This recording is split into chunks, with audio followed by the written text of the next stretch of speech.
this is why I love people to be listening to this or to do breastfeeding education like while they're pregnant, not wait while you are drowning and you're hormonal and you're tired and now you're crying and like your baby's screaming and you're sweating and you're like, ugh, and you can't retain any information at all.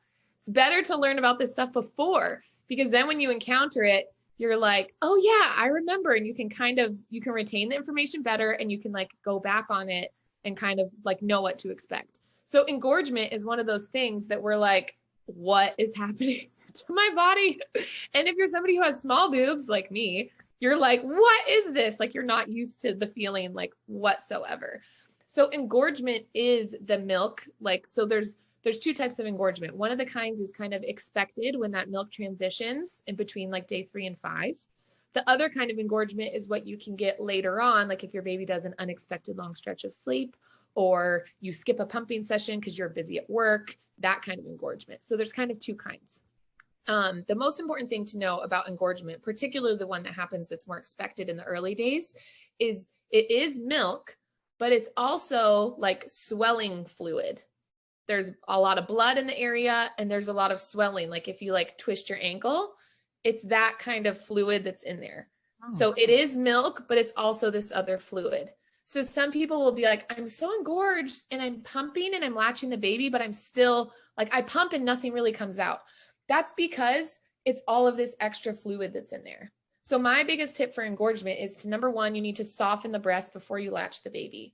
If your breast is too hard and firm and it's like a big balloon, the baby's mouth kind of just bounces off of it. The baby needs to kind of mold the breast in their mouth and it has to be able to go all the way back in the mouth. So it needs to be softer. So you need to soften it before the baby latches in order to make the latching more successful.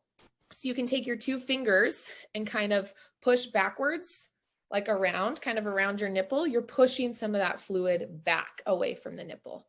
And then you can also take your hand and massage up like a sweeping motion towards your armpits. Like, it sounds counterintuitive. Like, what? Aren't we trying to get the milk to come out? But this is for the other fluid. So you do a sweeping motion up from the nipple gently.